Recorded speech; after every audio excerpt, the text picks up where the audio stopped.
Welcome to Killer Women with your host, best-selling author Danielle Girard. And now, Danielle's next killer woman. Hello, and welcome to Killer Women Podcast, a proud member of the Authors on the Air global network with more than 4 million listeners. I am your host, suspense author Danielle Girard, and my guest today is Karin Nordin. Karin is an author, martial artist, cosplayer, and self-proclaimed cat whisperer. Her first novel, Where Ravens Roost, was shortlisted for the 2022 CWA John Creasey New Blood Dagger Award, and her second novel, Last One Alive, was a 2022 ITW Best eBook Award nominee. She has an MSc in creative writing from the University of Edinburgh and an MA in Scandinavian Literary Studies from the University of Amsterdam. Born in the biggest little city in the world and raised in America's Rust Belt, she now lives in the Netherlands. Sweet Little Lies is her first standalone psychological thriller. Welcome, Karin. Thank you for having me. So fun. Okay, so I have there she is, gorgeous cover. Tell our listeners a little bit about Sweet Little Lies. So Sweet Little Lies follows the story of Lexi Wicker, who is a young woman, and 15 years ago, her sister Amber was murdered after the homecoming dance. Now, 15 years later, Lex's ex-boyfriend, Riley, is on death row for the crime and is about to be executed when she starts to believe maybe he didn't actually do it and the real killer is still out there.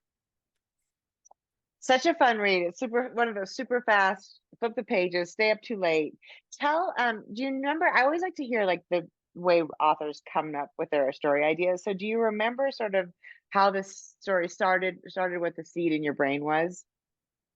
Well, I always start my stories with a relationship between two people. My first two books centered around like adults and their adult parents. And I really wanted to do a story about sisters because I have two sisters, and that relationship between sisters can be really challenging emotionally. There can be great love, but there can also be great strides between sisters.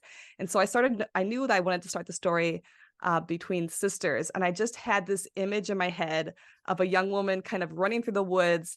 Something had happened. She had witnessed something or she had done something. And when the police picked her up, she basically refused to tell them what it was she had seen or what it was she had done. And that was kind of the seed of the idea. I love it because they totally capture that in the on the cover too, right? And Yes. It's the night of their homecoming, so everybody is right, dressed up. And Yeah, it's supposed to be, like one of the biggest nights of a young girl's life, they say, especially if you're an American girl, homecoming, prom, that is like your time to shine before you become an official adult. right. And I had always struggled with that night when I was younger. Like homecoming and prom for me was always like, oh no, I have to get somebody to ask me to go to the dance. It was always a very stressful time. But then, Yes. the dance comes and it always turns out really well. And I thought, what would happen if it didn't turn out the way everybody thinks it should or expects it to? Plus, it's such a fun age to explore it. I mean, she's now looking back on this, right, as a much Yes. older person, but she's in the school system, right? I mean, she's working Yes. there as a janitor, which is, Yeah. of course, not probably what she had planned for her life. But, so she's reminded every day of that loss and seeing these kids. And I mean, I think that's what's fun about that is that sort of the ways in which her memories are triggered about that night is because she's just with these kids all the time, right? Yeah, absolutely. And for me, that was kind of like a personal issue because I kind of grew up with this fear that I would never get out of the small town that I lived in, that I would be trapped there, and that would just become my life. And a lot of my friends, that's what they wanted. They wanted to stay there. They wanted to have their families there. And so I thought, Yeah. I want to tell a story about the girl who wanted to get out, but then didn't get out. Yeah. And what happens, like you said, when you're reminded every single day, just because of where you work and because of the people around you, of the most horrible day of your life. And in those small towns, people stick around. So it's not like there's new They people do. who don't remember the story. Everybody knows that story. right? Yes. I mean, it's interesting. Like I think there's something to writing about your sort of I mean, implanting some of your own worst fears, right? You're like, Hmm. I was terrified to get stuck here, and so my character's stuck here, right? Yes. Now, you Yeah. said you grew up in the Rust Belt. Whereabouts? Ohio. Okay. So around, yeah, around, well, my dad was actually in the military, so we moved around a lot. But when I was around middle school, high school, we stayed in Ohio, and it was very strange for me because I had been used to being picked up and moved almost every year. And then all Right. of a sudden, this is where we're going to stay. You're going to live here. This is where you're going to be from now on. And that was just a new concept to me. And of course, it was a Yeah. smaller town, and it was one of those Yeah. towns where everybody knows everybody. And of course, coming in as a new person, you felt kind of like an outsider. But then by the time you get through the system, through the high school, everything, that town becomes your identity almost. And Yeah. so that was definitely a big part of, creating the setting and the atmosphere of the book. Now, do you feel like you used elements? I haven't read your first two books yet, but do you feel like you used elements of your own stories in those as well? It's funny because when my mom read my first two books, she said, "Oh, I know where that came from. Oh, I know where that came from." Where I see, so there Yeah. I would put some things in, not a lot, nothing that was like very obvious, but I think maybe this is like a writer thing. I try to put the emotions of real life and experience into those stories. I think probably all writers do that in some way or another. Can you give us an example from one of your earlier stories where you feel like you injected your own Yeah, to so get my emotion? first book actually focused around a man dealing with his father who had Alzheimer's, and Mhm. both of my grandfathers suffered from Alzheimer's. So a lot of the conversations that character had with his dad actually came from real conversations that Yeah. either I had with my grandfather or my mother had with my grandfather. So that was something that was actually real. Some of that dialogue was actual conversations. Yeah, I mean, that gives it authenticity, right? Yeah. So you mentioned that you always start with a relationship. Talk to me about that because that's interesting. How do you hone in on the relationship that you are going to write about, and where do those things come from? Yeah, I've always kind of seen myself as somebody who focuses more on character than on the actual plot of a story. Of course, the plot's important, but for me, I have to feel a connection to the character. And in order for me to feel a connection to the character, I have to understand like what is their most significant and important relationship in their world or in their life. And then how does that affect them? And how could that possibly affect whatever is thrown at them in the story? So, for example, in Sweet Little Lies, I knew I wanted to write a story about sisters. And so I said, okay, well, what are aspects of sisterhood? What are the things that we all experience when we have a sister or a very close sibling, and both the good and the bad? And then I kind of took all of those emotions and thought, okay, now how could I make this even more heightened for the Right. sake of the story? So that's And that's how I try to focus the it's story. also a lot about mother-daughter, right? Yes. I mean, Yeah, that's true. because the sister's gone and the dad is gone, there's a very, it's a very, and that it has all the elements of the struggles between, parenting your parent and, a parent's, I mean, they're both dealing with the same grief, right? But it's in very different ways. So, Yeah, and that is powerful. I definitely um yeah, the mom was definitely it was kind of a struggle for me to write actually because, she's the absolute opposite of my mother. Yeah. But I knew I wanted a character that was going to, like you said, was going to experience grief differently from the protagonist. And the Yeah. protagonist is struggling with grief by trying to move on, whereas her mother is, struggling with grief by trying to stay in the past. And of course, only remembering the good things about the daughter who has passed. And that's something I love to focus on in my books. I love to focus on, how we remember things and whether Hmm. we actually remember things the way we think we remember them, or do we just remember them through our emotions? And the mother and the daughter in this book are definitely a good example of that. Yeah, and I think it's true of all of us, right? We change our memories to fit, I mean, especially when someone dies, right? They immediately Yes, become a much better human than they might have been on Earth, right? I mean, it's absolutely. really, yeah. So Yeah, that because is, we don't want to speak poorly of somebody who has passed. And sometimes they weren't a bad person. We just forget the bad moments we had with that person. Of course, And which is fair, but it also, like, I mean, oftentimes if we're comparing, like, two sisters, right, and one's alive and one's not, then the benefit of the doubt often goes to the one who's gone, yes, which means we don't celebrate the living, which is, it's a trick, exactly. right? It's a Yeah. very, it's very complicated, but I think grief is very complicated. So, and I like the sisters. So where do you fall in the three sisters? In your I'm the own, oldest. you're the oldest. Yeah. I'm the oldest. Yeah. Yeah. And that's, I mean, that's interesting too, right? The older sister, as is the character, she's the older sister as well. And there's this idea that you're supposed to take care of your younger siblings when, I mean, oftentimes we don't really have any control. I mean, parents don't Right. have any control No. over their children at a certain age. And so how would you have control over a younger sibling? So that is, Yeah. it's all very, it's fun to explore those expectations that we fail at, right? And I think firstborns, oftentimes, I'm a firstborn too. The expectations Yeah. are much higher, I feel like. It is. It's funny because people talk about like the trope of like the birth order, and Yeah. but there is a lot of truth to it, because when you're the first one born, there are a lot of expectations of you and expectations Yeah. of your behavior and what you're going Yeah. to achieve in life. And then as more children come along, like the rules get a little bit looser because Yeah. parents are a little bit older, they're a little bit more tired, or Yes. the responsibility is going on the older siblings to Right. kind of mind the younger ones. So yeah, that was definitely a factor that played in this book as well, I think, between this character and her sister.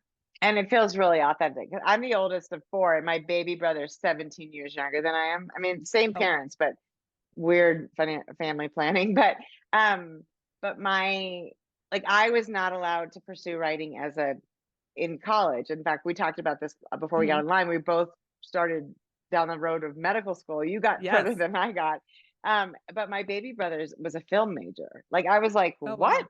He gets to go and study filmmaking, and I can't even be a creative writing major. It is just, I mean, it's mostly a joke now, but it is interesting. It is interesting because, like, when I was younger, I wasn't allowed to date in high school. I Right. had to be home at a very specific time. I had to have a job. I had to play an instrument in school. There were a lot of things I had to do. And then when, like, my sisters came along, my second sister didn't have to do as many of those things. And then my third sister, she got to kind of just relax. At least it Isn't looked that like she had to funny? relax. And that's right. I'm sure there were her own challenges, but Of it does course. look. So this is your third book, and we talked a little bit too about your publishing story. So can you tell us, like, how long did you write? How did it happen? I mean, you can start by telling everyone how you were, like, into medical school. Yeah. Had done medicals. Tell us that, because that's an interesting So I pivot. was actually in medical school, and I was kind of getting burned out, and I had a free kind of summer. So I thought, I'm going to travel. And my mother is from Sweden originally. So I traveled to Sweden, stayed with some family, did a lot of traveling around, and then decided, like, what, this isn't the right path. I'm not on the right path. And writing was something I'd always tried to do earlier. And I'd actually had been in an MFA program in the United States, and I left it because my professor said, you don't pursue writing if you ever want a job. You pursue it because it's your passion. And that just scared me, because I was, like, Of really course. young, and it scared me to death. So then I, went into the medicine direction. But once I was in there, I realized, what, my heart is in writing. And so I did some master's programs in Europe and got into writing. And actually, my first book was my creative writing thesis for my master's degree at the University of Edinburgh. And my goal was to have the entire thing finished before graduation. We only had to have 100 pages finished, but I wanted the whole book done before graduation, so I could walk across the stage and say, look, I did it. And I shopped it around to agents, didn't get anybody interested, but a few digital first publishers wanted it. And so I signed my first two books with a publisher without an agent. And then it still can be done. It's rare. It can be done, right? Yes. It's a weird back direction of doing Yes. it. Yes. But then when my second book was nominated for the ITW award, I went to the Thriller Fest in New York, where I met you. Yes. And that's where I met my agent that I ended up signing with. So Thriller Fest, for those who haven't heard me talk about it before, is the International Thriller Writers annual conference. it's authors and aspiring authors, which is really fun because it's our sort of whole community. And if you're somebody who wants to be an author, and we actually get a lot of bookstagrammers now too, which I kind of love. Yes. They're there. Yeah, there were a lot of them. It was fun. Yeah, it's a really good place. It's expensive as all get out, but if it's worth it. And they have a thing called Pitch Fest, which I always participate in practice Pitch Fest where people can, try their pitches. And they have like a lot of really amazing agents come, and they do sort of like a speed round dating, and you listen, and then they tell you can send your book. So that's amazing. I've heard so many great stories from Pitch Fest. It was really amazing, and they actually have they have the Consult Fest as well. So if you're a little bit afraid of the Pitch Fest, because it can be kind of nerve-wracking, you can do the Consult Fest as well, which is something I also did, where you have 15 minutes alone with an agent, and you can show them the first 5 pages of your book, and they'll just give you kind of, their I didn't even know about that one. Yeah. And that's actually where I met the agent I ended up signing with. So that was really worthwhile for somebody who's a little bit afraid of like the speed dating aspect of it, to do the Consult Fest one. Yeah. That's super smart. And so you meet with only one agent.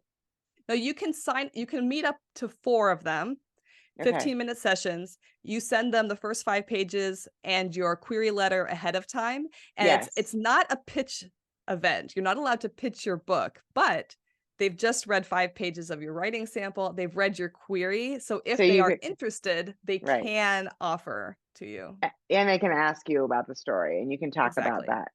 That's new to me. That's awesome. Yes. Well, I think the ITW, the Thriller Writers Organization, does an incredible job of supporting. They really do. Aspiring and, and existing authors. So, so then your third book you sold through an agent to a different publisher? Same publisher, because it was funny because when I was at ITW, when I was at the Thriller Fest, I actually got a request from my current publisher. They wanted to sign me on for 2 more books. So I had been offered a renewal contract while I was at Thriller Fest. So that probably also worked in my favor at finding an agent. Yeah. But so we just went ahead with that one. So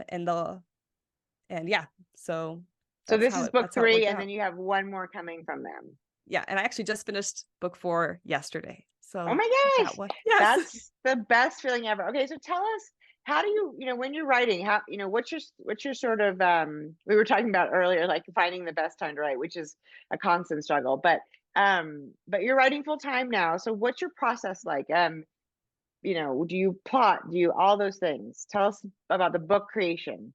Yeah. So it's a little bit different depending on which book it is for me. If the book is on contract and it hasn't been started yet and it has to be done by a certain date, then I absolutely 100% plot out everything, because otherwise I won't finish on time, which is something I learned writing my second book, which I tried to kind of free write, and that did not work out schedule wise. So if it's like the second book on a contract, I definitely plot it out very stringently from the beginning so that I know what's going to happen. But if it's the first book and I have more time, I like to kind of just free write the first 100 pages and kind of see what comes to me.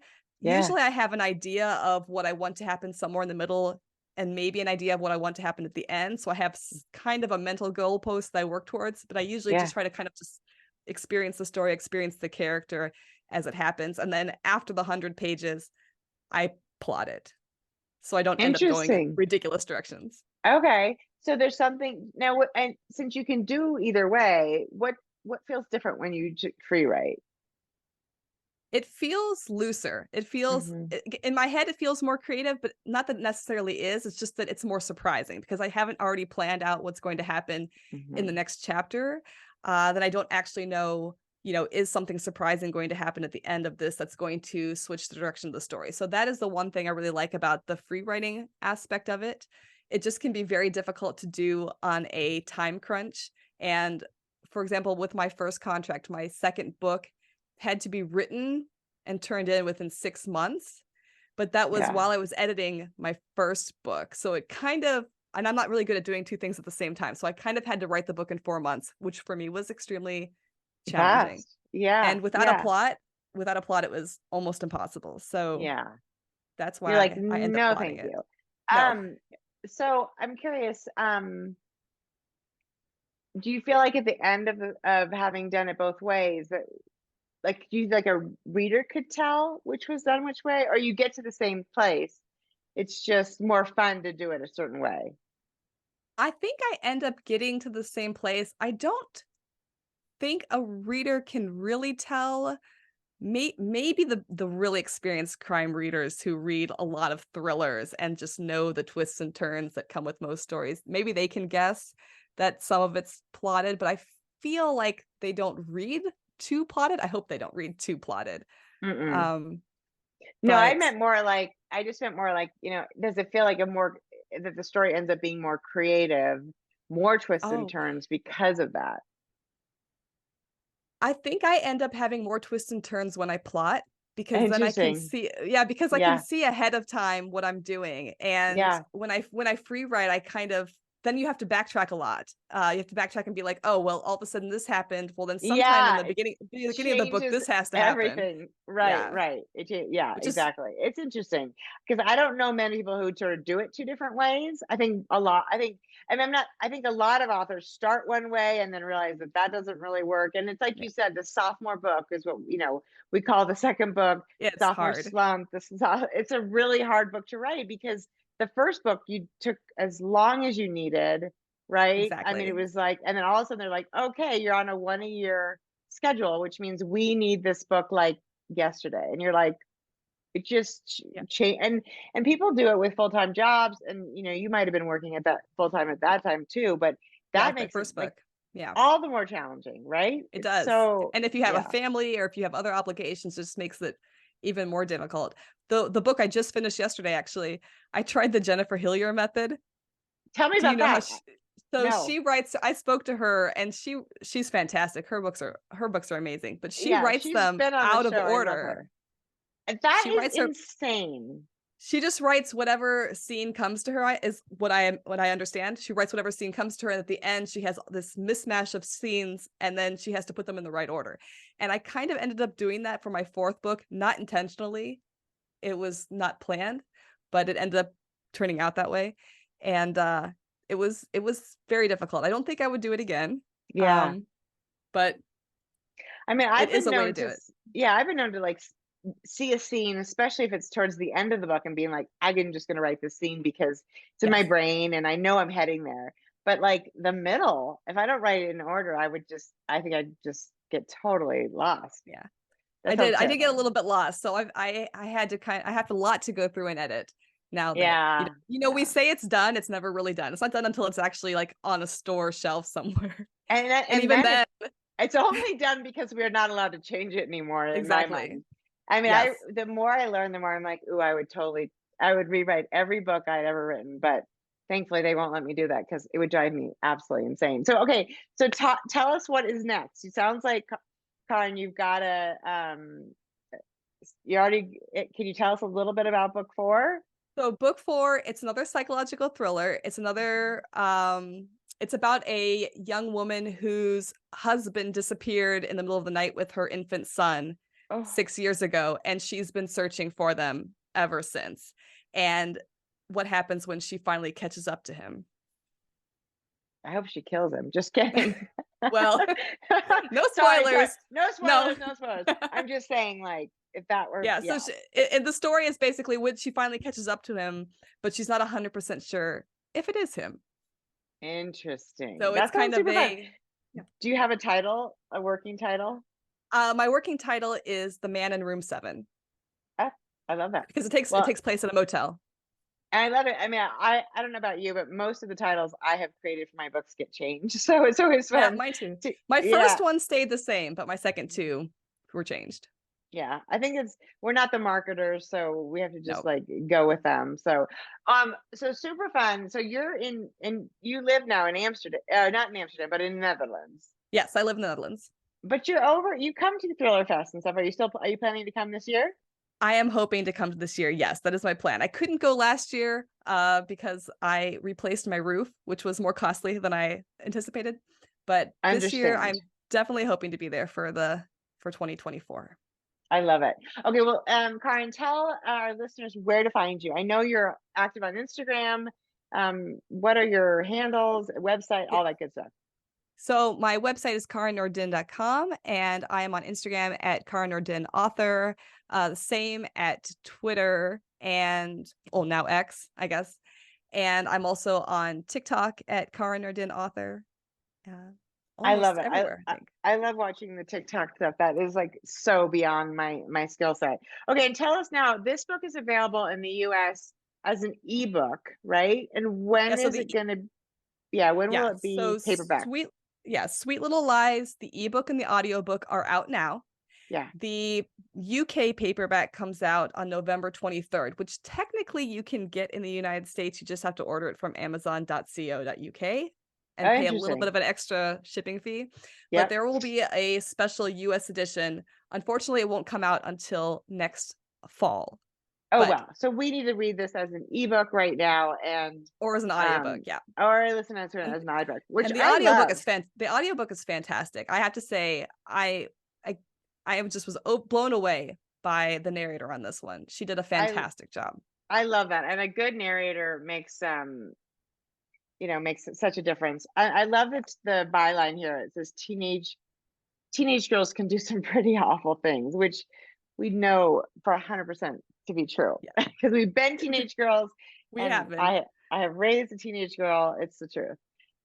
This was so fun. I'm really excited. It was great to meet you. I love that we met at Thriller Fest and connected. And if you haven't seen Karin before, she's recently cut her hair super. Before it was longer. I love the new, very bold.